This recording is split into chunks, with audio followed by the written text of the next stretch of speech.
Hey everyone, and welcome to our show today. We have Melissa Nicewarner-Daly with Urban Roots, I'm actually really excited and interested to learn more about what Urban Roots is. Just kind of chatting with you a little bit before it sounds like an incredible program, I think it'll be interesting for people to hear more about it. But Melissa has you went to Southwestern University, but you have 20 plus years experience in the for and nonprofit sectors, and you are currently the senior director of strategic growth and development for Urban Roots. Yes, a mouthful. Yeah, it definitely is, but it seems like it's a very, very important role, right? Because I know that the mission for Urban Roots is to grow fresh food and build a community dedicated to achieving food equity, right? And so I want to dive into let's first dive into your background, right? Let's talk about why you got involved in the for and nonprofits and kind of what led you to Urban Roots. Sure. Well, I think it goes back to high school. So I went to high school in Venezuela, and it was really my first time being exposed to that extreme poverty and just the stark difference between the life that I was living and the life that about 70% of the population was enduring was eye-opening. And I was passionate about taking that knowledge and doing something with it and putting it into action. So after I finished at Southwestern University, I told my parents I was going to get a job in the horse industry because I grew up competing in equestrian events, and I was going to live in Austin. I love that. Was it? I was just a hardcore manifesting. I was in show jumping. Oh, and wow. So, okay. Yeah. And so my parents said, move back to Houston, find a job, and, we'll go from there. Yeah. And so I found a job. I was the youth director. My first job out of college was the youth director for the Texas Quarter Horse Association. Oh, my goodness. So, which was a 501c6. And I noticed such a huge divide between the wealth. There was a huge gap in wealth, and the youth I was working with. We would take a team to the Youth World Show in Fort Worth every year. And we had some people who would roll in with their backyard horse and, their rope and jeans and ready to go. And other kids who rolled in like $200,000 RVs pulling $1 million horses. But the cool thing was that they really were able to come together and cheer each other on. And it was as if none of that mattered. And again, wanted to continue to build on this feeling is like, how do you bridge the gap wealth? And as I progressed in my career, it was evident to me that the best, most impactful, effective way to do that was to remove barriers for people. So even more than providing those opportunities, it's policies in place that will not only impact one mission, but change a whole system. And it is engaging the community. And so I have built a career on my natural ability to make friends and bring people together and to improve lives of our neighbors so that everybody has a fair chance at what we consider the American dream. Yeah. Well, and it seems like your passion, like you said, started at a really young age, right, in your youth. And I think that's so interesting because now you're at Urban Roots, which you have described it as a youth leadership program, right, for helping bring food to areas that may not have access to it. And so I think let's dive in a little bit more about what Urban Roots does, because I think it is such a cool program, because I think it's really important to get people involved at a young age to look outside the tunnel vision that they have as, kids and youth. So why don't you give us a little overview about Urban Roots and what it does and kind of what the mission and the goal of it is? Absolutely. It is a youth leadership program that is centered around farming. And so the farming is that hook, right? It uses agriculture as a way to better connect youth with their food, understanding where their food comes from. So they learn how to grow. They take produce from seed to plate. They're earning a stipend while they're doing this. So this is a paid internship. It is really important to us to provide a livable wage and be part of that equitable conversation. they are working with local chefs from very well-known restaurants all through town, and they are learning how to prepare the produce that they're growing so that they can go home and cook for family and friends and share these skills with other people. And the coolest part of everything that they're doing is the fact that the outcome of this mission, the food we're growing, is then distributed through our food access partners, so organizations like Keep Austin Fed, to people in our community who need it most. Right. So in Travis County alone, there are 33 federally designated food deserts, and that is more than just not having access to a grocery store. That also brings into the conversation barriers like transportation and money, obviously. And do you have to pay for transportation to get where you're going? How many buses do you have to ride? Right. And so can I ask a quick question on the food desert?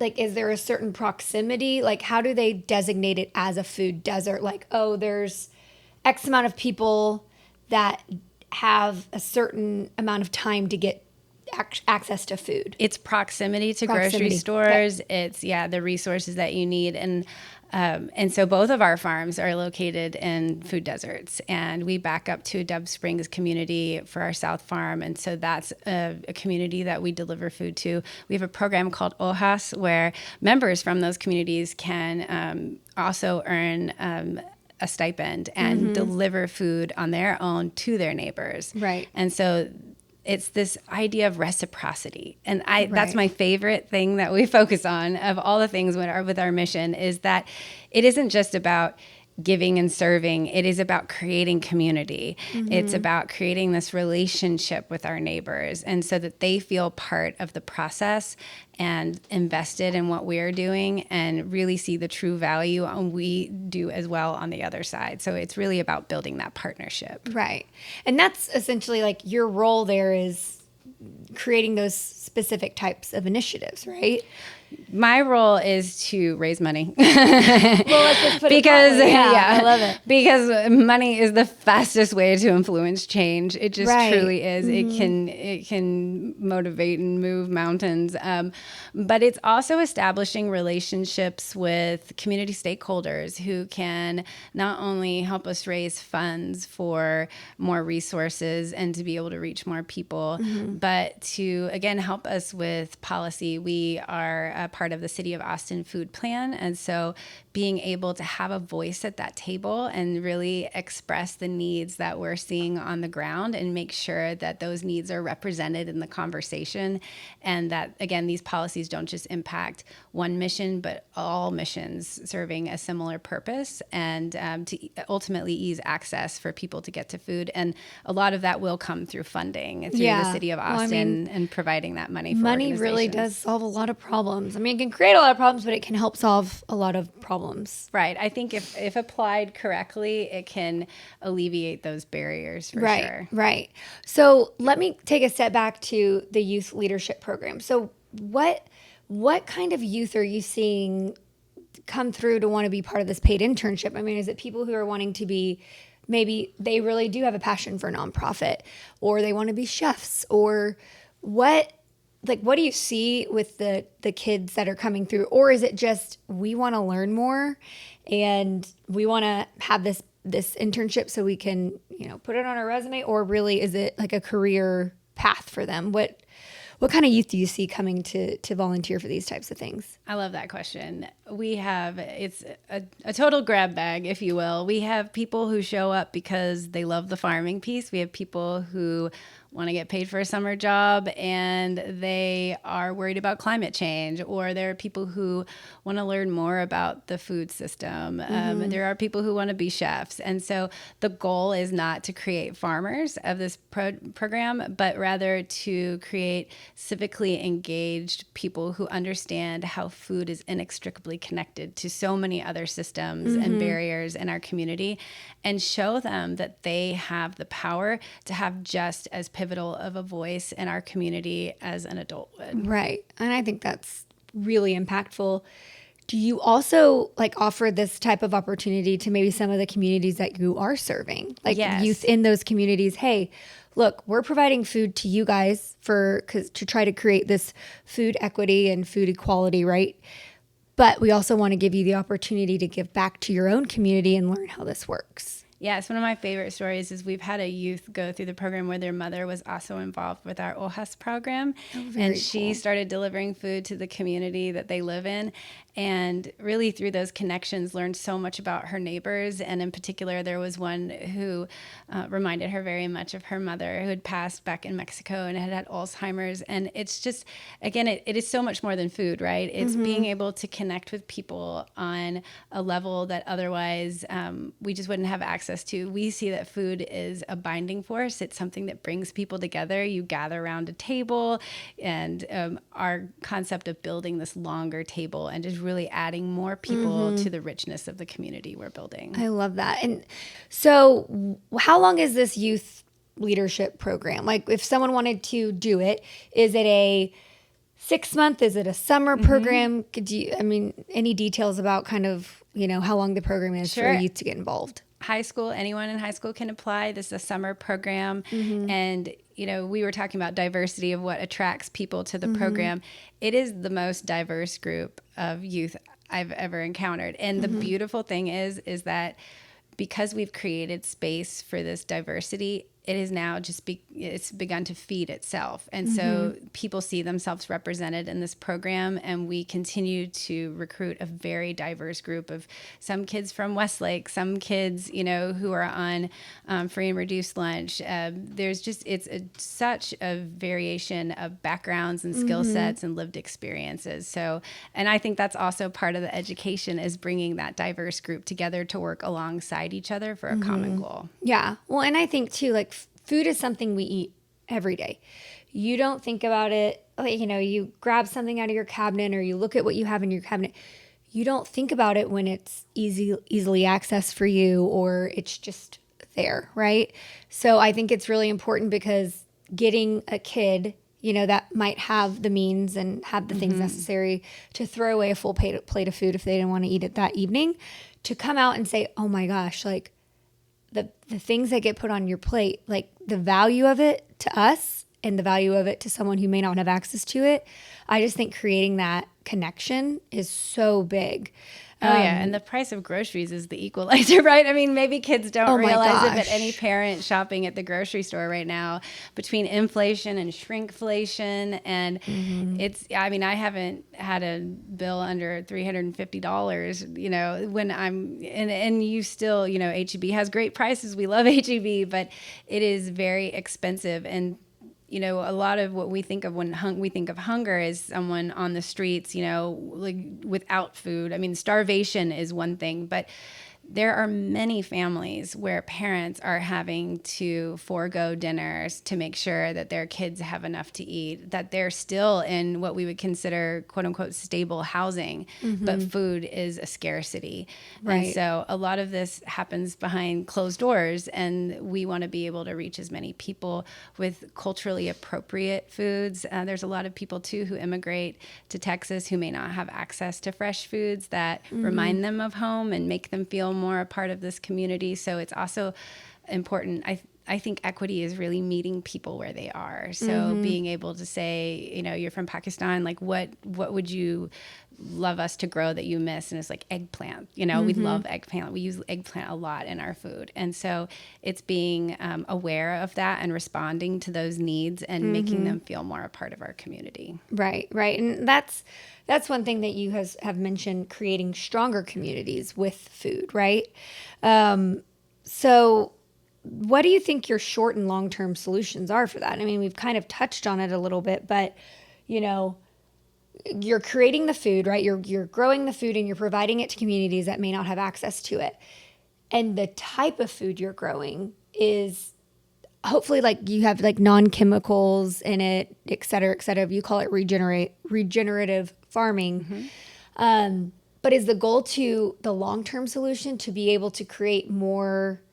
What is your long-term solution for? Sure. The short-term solution is getting food to people, right? Right. Just getting it in their making mouths. sure that we can get food to people that's healthy. And the long-term solution is working with youth leaders and in helping them see that they can have a part in these conversations. It's empowering them, giving them the tools and resources to lift up and be the leaders that we know they can be. It's engaging again with those community stakeholders to make broader sweeping changes in the community. So really it's fostering that leadership in this group of youth who will then, our hope is, take that and, whether they study, ecology or agriculture in college, or they study, civic leadership and in wanting to become, maybe it inspires them to want to get involved in other issues that are adjacent to food, whether it's housing or healthcare or childcare. Right. So I think it's really about inspiring them to take this knowledge and keep applying it to positive change in the community. Yeah, I think that's great. So since you have worked, let's go back to, I guess, your background and your history of where what you've been in. You've been in for-profit and nonprofit. What would you say are the biggest differences in how these sectors basically address our social issues like homelessness and food insecurity? Well, I worked in publishing, so we talked about all of these issues. I mean, Right. It was when I was at Community Impact Newspaper, it was a business journal, so it was a lot about Right. local businesses. But it's really these feature stories about. You realize it's so much more about business. It's about the people. You're in real estate, and it's all about people. It is, yes, yeah. it's housing, but it's really about people, and it's a lot of emotion, and it's how we feel. Where you live, it becomes a part of your DNA, your house. And I think it's being able to connect all those dots. And I don't see a whole lot of a difference between how they're run. I mean, I've launched nonprofits. I've launched a part of a for-profit. I launched Community Impact Newspaper in Hayes County. I launched Homemade Austin in Austin. And they're very similar. Like, your fiduciary duties are similar. It's a business at the beginning and end of every day. We both have P&Ls. We have to report to boards. We have to, the impact is different, but still we're serving the greater good of the community. You're providing housing for people. That's one of the most important things that we can do. Yeah. I mean, there's a huge housing crisis, still affordability crisis in Austin. Yeah. And I think that each industry has a role to play in these conversations. I think real estate has a big role to play in the conversation around affordable housing and housing in general, just as much as, I think any organization, I've worked for healthcare organizations, organizations centered around homelessness. We get involved with corporations, and the corporate engagement piece of any organization is really the lifeblood. It is an opportunity to have people from various backgrounds, shoulder to shoulder, working toward that common goal. Exactly what we're really trying to empower youth to do in their time at Urban Roots. It's, you don't know how they check the ballot next to you, but you're still on your knees in the dirt digging and planting seeds. And I'm a true believer that everyone deserves the opportunity to do good. And I'd like to think that that is a similarity between both the for-profit and nonprofit world, that we really do ultimately want the best for our neighbors. Well, you had mentioned you brought Homemade Austin because your history also is you were the chief developing officer, right? It was chief impact officer. Impact officer. Well, I mean, chief something is impressive. But how do you feel like that, how do you feel like the partnerships you created through that helped you navigate to Urban Roots? Sure. I think, one of the fun challenges of any of those types of jobs is the matchmaking process. And so I love playing matchmaker. I love to meet with someone at a company and really figure out a way to align the vision and values. Just really figuring out what makes that team tick and what lights them up, what's important to the company core values, and how does that align with what we're doing? And then where can we activate that? So is it through board leadership? Is it serving on a committee? Is it volunteering? Is it making a monetary contribution that would be a legacy gift? Is it, donating actual physical resources? In the housing world, it was sometimes lumber, literal, sticks and bricks to build the house. And so there are a variety of ways for people to contribute. And with issues as big and daunting as homelessness, I always encourage people to lean in with whatever God-given talents they have. And it can be anything from art to, to manual labor. I think there's a way for everyone to contribute. Yeah. Well, I know you mentioned that there were some challenges, right, in navigating the public systems, right? I think you experienced them with Homemade America, and you've experienced them with Urban Roots, just because, trying to access the essential resources for healthcare and for food and for housing. What do you think, I guess, what are some ways that you're trying to ease this pathway, right? Sure. To basically navigate it. Yeah, I'll give you an example. When I was at HomeAid, one thing that occurred to me was that the pre-development process was most often breaking projects before they even broke ground. So in construction, there's so many costs and there's so much that happens before you even move dirt that a lot of times, especially for nonprofits, these projects would completely dissolve before we could ever get them off the ground. And I think that's the case for a lot of affordable housing projects as well, whether you're a for-profit or nonprofit developer. Right.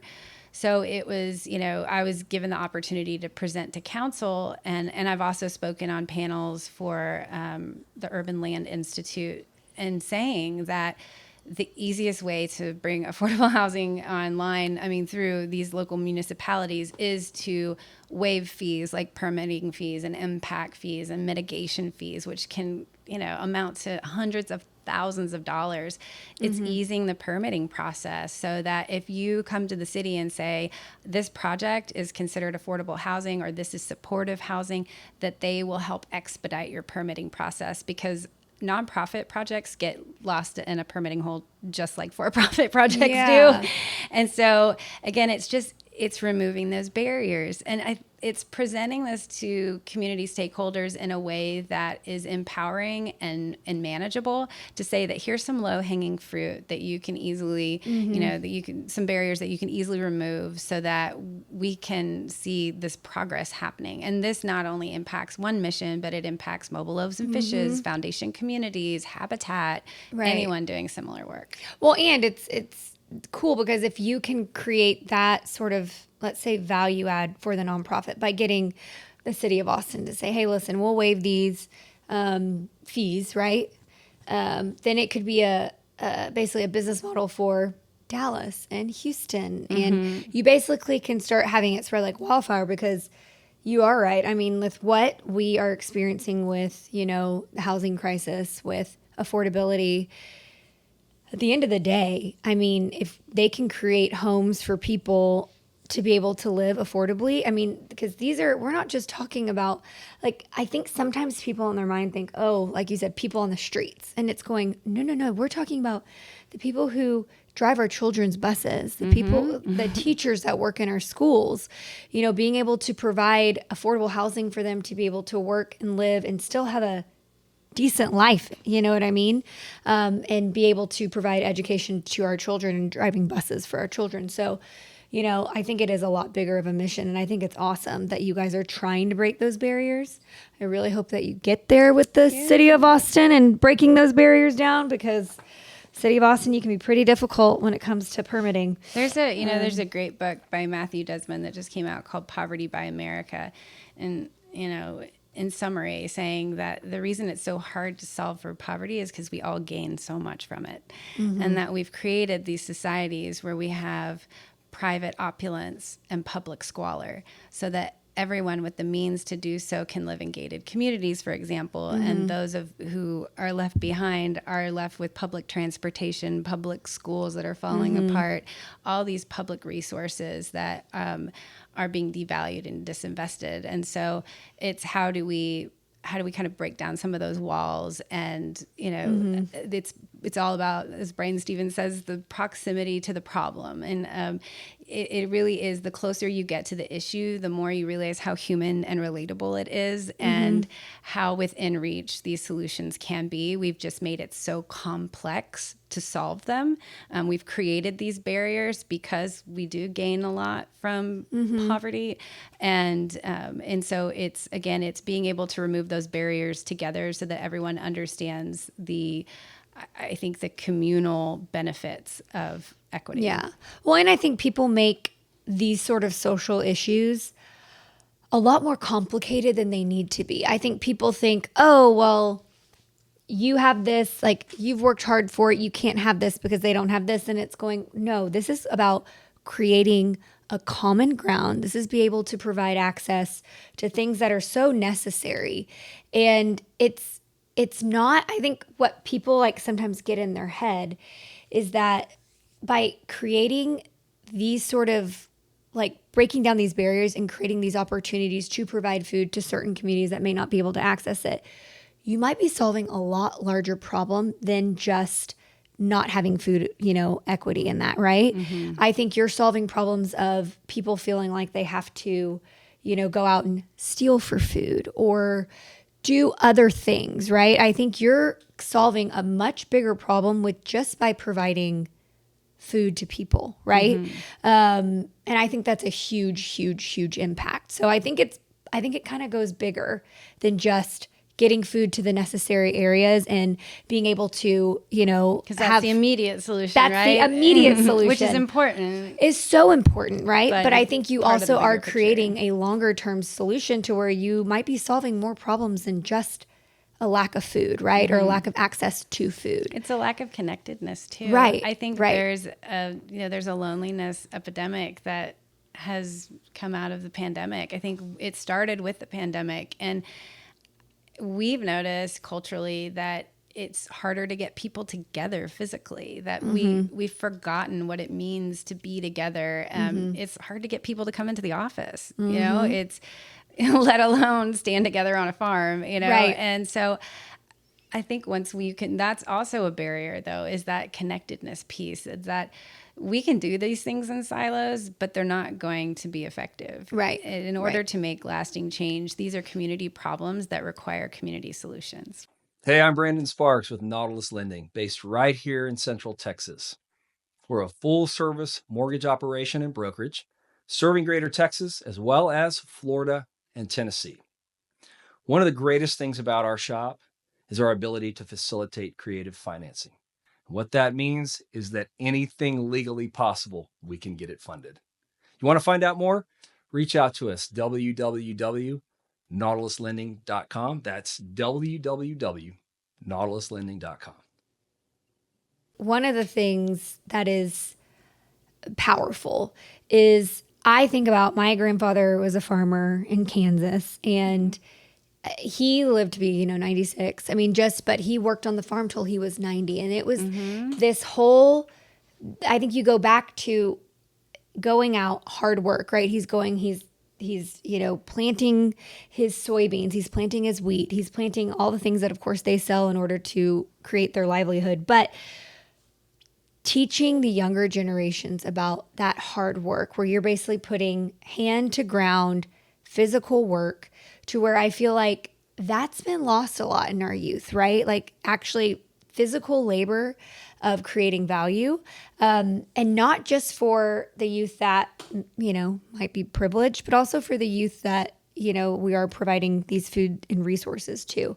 But I just think there's something really powerful about what Urban Roots is doing with the youth, not just the mindset, right? Creating the connectiveness, creating the diversity, but creating a work ethic as well of, hey, in order to provide value, in order to provide or to earn a wage of X amount, you're going to have to put in the equity work, right? Right. And I think there's something really powerful about that, right? And I think too, touch, like we engage with so many different age groups, right? Like, so we've got Sprout Fest, which is an event tied to Amplify Austin, and that's for the littles. And so that's like very hands-on, you know, crafts and getting to taste things. And then we do tons of educational tours all throughout the year. So we're working with AISD, different school districts, to bring school kids out and again, give them that on the farm experience, learn about our work. And then you have high school, and then we have ambassadors and volunteers that can be in college. And so it's this really cool community that we're building of all different age groups. And I think it's amazing that he lived to 96, is that what he said? Yeah. And everything I read a lot about aging, and it talks so much about dementia, and how to avoid dementia is really just walking, moving your body. There's something we've forgotten because everything is so easy and right in front of us. Right. And what I hear most often from people is when they come out to the farm, it's like being transported to another place. Like a lot of times our phones don't even work out there. So you really are on agriculture or horticulture time, if you will. And it really is just kind of creates this form of escapism. Yes, it tethers you to the reality of the issue, but also you can step away from your laptop and your phone calls and your day-to-day business just to reconnect with nature and people on a very human level. Well, and too, I think that going back to the COVID situation where it's hard to get people to come into the office. You have a lot of people that are now, you know, working from homes, working behind computers. Like a lot of our jobs where you make money, you know, for a living is you're stagnant behind a desk. You know, we're getting this tech neck and, you know, this and that. But there's just something so different and I think just life-changing about physically going out and working for something, right? Because you're behind a desk, you're like, oh, this is great. I'm providing cybersecurity for all these people so they don't get all their money stolen or whatever. Yes, there's a bigger purpose in what you're doing as a job, right? You're doing something. But this is just such a cool, I think just especially for the youth. I think our youth, with like the development of social media and phones and technology, just getting them outside, using their hands. Well, and I know it might seem really basic, but moving your body with someone makes for a better conversation. Like if you've ever gone on a walk and talked with friends, or you've had a meeting, even if you're out at coffee or you're doing an activity together, there's less tension, right? There's more space between you, and there's something that you're just something about doing something physical with your body alongside people. I worked for Back on My Feet, which is a program centered around running, and it's similar. We worked with people adults going through addiction recovery and living in oftentimes shelters. But it was this way to use running as the hook, right? The binding force that brought people together. But it was oftentimes the most mundane conversations you'd have on runs about the dog you grew up with, and you know what your favorite food was that your parent cooked for you, or just did you like roller coasters or not. It wasn't tell me about your life and what kind of problems are you going through. It was just connecting on a very basic human level. That was, to me, the most transformative part of the mission. Right. Well, and you know, we did a podcast recently with Jason Black for Butler Pitch and Putt, and one of his comments that I think is so impactful because it goes kind of hand in hand with getting out in the environment and just moving your body and doing it with, you know, community and friends and people. He said golf is a cradle to grave sport. So it's something that you can do at a young age and something you can do when you're, low impact, but you're out, you're moving your body. Social. You're doing something. And I think that really resonates with kind of what you guys are doing in the sense of you're out moving your body, you're creating community, you're creating connection. And find things that fill you with joy. I tell my daughters, you know, you don't have to play golf to network. Like if you like riding horses, I've ridden horses with the mayor of Kyle, you know, like I've gone on swims with the president of Live Oak. Like, I've gone running with multiple people, you know, in large positions. Like it's find something you're good at because you look better doing it. That's very true. there is some strategy in this, but also just do something that brings you joy and that, may bring that other person joy. And it's really hard to hate people up close, and so I think that's another thing that these youth learn is that like they're working with a variety of corporations coming through, some more conservative, some not as much, and same for the kids. And it's being able to work with the general public and like use this farming piece as a way to bring them together. And they lead a lot of the volunteer days. And so the corporations love to hear from the youth and what they're learning. Some are led by our farmers, but they learn public speaking. That's part of the process, again, because we want them to be able to take those interpersonal skills and the hard skills they learn through the farming, and hopefully those manifest into something that makes the world a better place. Right. Building future leaders, right? Exactly. Because that's something that, we haven't fixed the problem yet. So, I mean, someone's got to come and figure out how to do that. There's no knight in shining armor. There's no city council that's going to save us. There's no governor. I mean, I think there's no perfect person out there. Again, these are community problems that require community solutions, but it also requires courageous leadership. And so that's where we do look to our leaders to say, NIMBYism is a big thing, that we are up against in the housing world. NIMBYism can also be a thing when you're building a farm and, a community center with it, which is what we're going to be doing on our South Farm. But it's, again, I think you can soften a lot of hearts and open a lot of minds through education, but you really do need the support of courageous leadership. So my hope is that each person who runs for office really has the best interest of their constituents in mind always, but also has the courage to make decisions that are not always popular for the betterment of society. Right. Well, and I think too, one of the things you mentioned about is with Urban Roots and the future vision for you guys and kind of what you're hoping, not just what Urban Roots can do, but as, I guess in general. I know that you guys own one of your farms, right? You own one of the farms, and then you said what about the other one? So we have our East Austin farm is owned and we purchased, and then the South farm is a long-term lease through the city of Austin. Is a very affordable rate. Yes. And which I like because it ties us to the city. We have a long-term relationship with them established through that. And Edwin Marty was a really big part of helping us get that land. That's awesome. And he's a huge advocate for our program and programs alike. And so that land is situated in the middle of an industrial park, which I love the contrast, and because it really is Austin's farm, and it's right there near Meanwhile Brewing, and backs up to Duff Springs, which is a community that receives our food. And so for us, it's really special because being able to bring people in who have that lived expertise. I like to say expertise because it really implies you're applying this experience. So having them a part of these ongoing conversations, like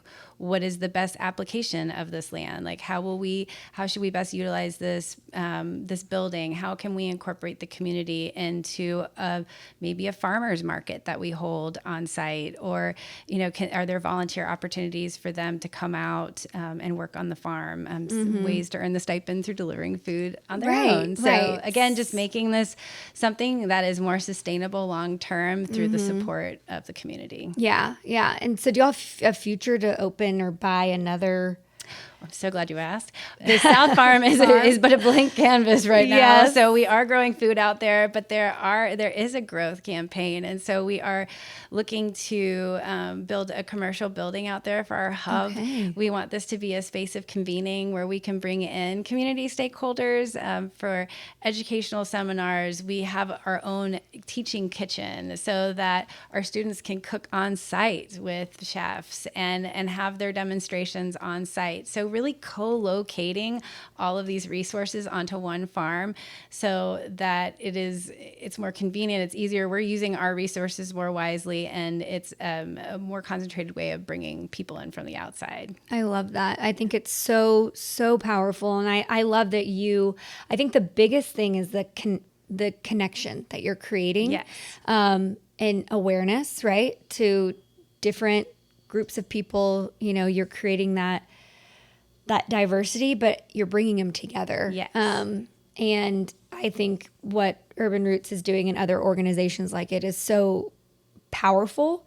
And I'm really excited to see what you guys are going to do over the next 5 to 10 years to see you have if to you come can out and farm with us. Yes, get I'm your like, I'm hands going to get my dirty. kids out there to, Oh, yeah, to get come to their Sprout hands Fest. It'd dirty. be so But much fun. oh yeah, I mean that sounds amazing. But I think I it's love really that part of it. I powerful. have a 7 and 8 year old, and I love to work for a mission that I can involve my children in. I mean, they've grown up around recovering addicts and people going, exiting homelessness. And now they're, they get to work on a farm. Like, it's so cool. Like, I think that's the best gift of me being in this line of work and being a parent, is that I get to raise my kids in the community. And they're top-notch fundraisers. They love to sell lemonade in the driveway. They've made we've done check presentations for local organizations. They've learned from their mom on how to raise money. Right. They know the power of community and money and what it can do. It's all about that activation, right? Like it's raising awareness, but it's what do we do with that awareness? Like once we have that, what do we want to do with it? How do we want to apply our gifts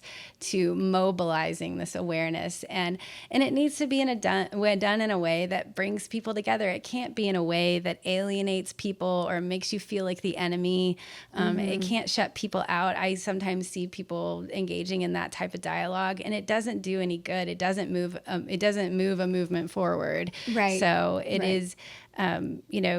It's about, knowing that maybe sometimes you're sitting across from someone and you're going to agree on 10%, but take that 10% and do something with it together. Yeah. I think we all need to get back to that space. We probably do. And I think too, your mission with not just creating, the community, creating food to areas that need it the most. I think this is part of probably a lot bigger picture when it comes to the subject of food, right? What we put in our food. And I think you're probably teaching people, hey, look, we're farming. This is how we're doing it. You're getting your hands dirty, but this is what we're putting in it, right? And I think that's a much bigger piece too of how the type of food we're consuming, the type of humans we're raising, so much of the food has to do with and housing, and it all has to do with your brain development. Right.